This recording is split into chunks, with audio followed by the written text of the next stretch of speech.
नमस्कार दोस्तों, आचरण के साथ मैं हूं टीएन मनीष, हाजिर हूं संसद के बजट सत्र में विपक्ष को लगे बड़े झटके की बड़ी खबर लेकर। बता दें, लोकसभा स्पीकर ओम बिरला पर विपक्ष द्वारा लाया गया अविश्वास प्रस्ताव ध्वनिमत से गिर गया। 2 दिन की चली बहस के बाद प्रस्ताव गिरा। साफ हो गया ओम बिरला ही लोकसभा के स्पीकर बने रहेंगे। गृह मंत्री अमित शाह ने इस प्रस्ताव को दुर्भाग्यपूर्ण बताते हुए विपक्ष पर जमकर हमला बोला। उन्होंने कहा, स्पीकर किसी एक दल के नहीं, पूरे सदन के होते हैं। Leader of opposition Rahul Gandhi खुद इस बहस में नहीं बोले। विपक्ष ने शाह के बयानों पर आपत्ति जताई, माफी की मांग की, सदन में भारी हंगामा किया, लेकिन चेयर जगदंबिका पाल ने घोषणा कर दी, प्रस्ताव खारिज।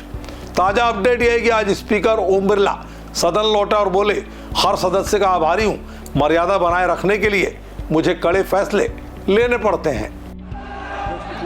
विपक्ष को सदन में करारा झटका लगा है।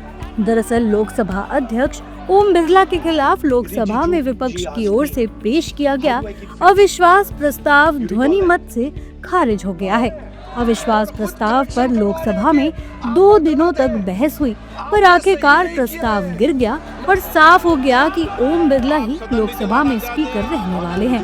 प्रश्न यह है कि श्री मोहम्मद जावेद द्वारा प्रस्तुत संकल्प स्वीकार किया जाए। जो उसके पक्ष में वो हाँ कहें, जो इसके विरोध में वो ना कहें।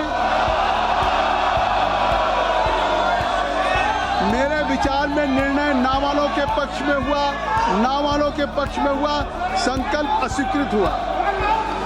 गृह मंत्री अमित शाह ने इस प्रस्ताव को दुर्भाग्यपूर्ण बताते हुए विपक्ष और विशेष रूप से राहुल गांधी पर तीखा हमला बोला।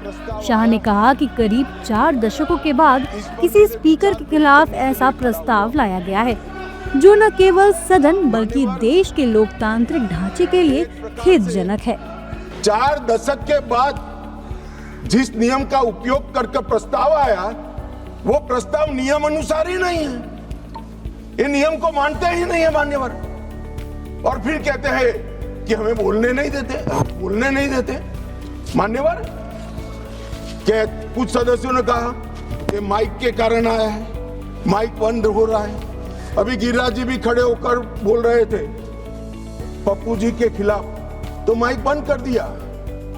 गिरिराज जी का भी बंद होता है मंत्री होने के बावजूद। ऐसा नहीं है भाई, ये सदन नियमों से चलता है, और जो नियम अनुसार नहीं करेगा, डिसिप्लिन से नहीं करेगा, उसका माइक बंद ही हो जाएगा, और उसका माइक बंद हो ही जाना चाहिए। मान्यवर, संविधान ने किसी भी एक्सट्रीम परिस्थिति की कल्पना कर प्रावधान बनाए हैं। ये कोट कर रहे हैं 94C के अंदर इफेक्टिव मेजॉरिटी से स्पीकर साहब को हटाया जा सकता है, मगर ऐसे तो युद्ध के समय में कई सारे अधिकार सरकार को प्राप्त होते हैं, आज उसका उपयोग नहीं कर सकते। ये असाधारण परिस्थितियों में स्पीकर को हटाने के लिए, लोकसभा हटाने के लिए किया गया प्रावधान है।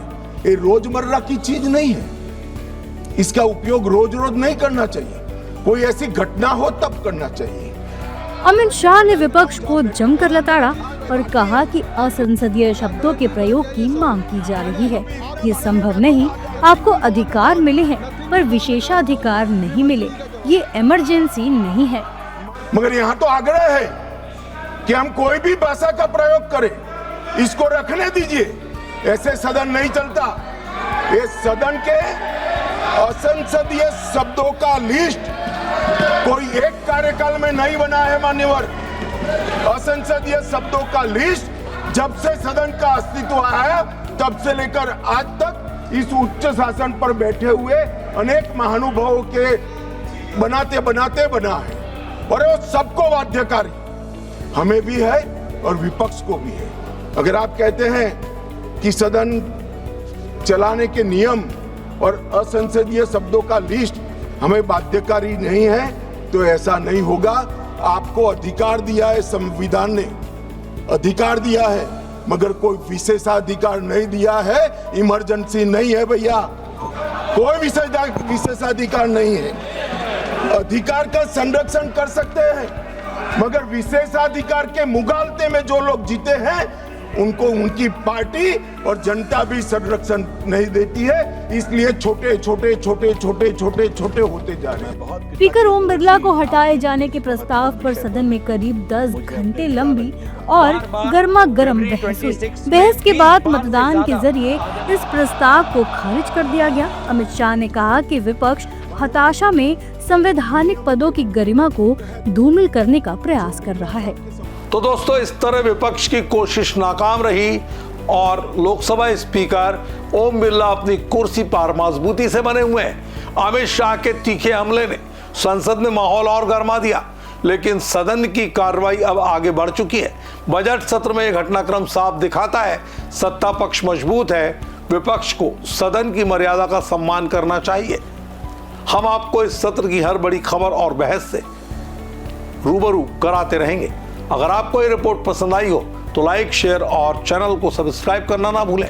कमेंट में बताएं आप इस अविश्वास प्रस्ताव को लेकर क्या सोचते हैं। अगली खबर तक के लिए मुझे दीजिए इजाजत। आप बने रहिए आचरण न्यूज के साथ। नमस्कार।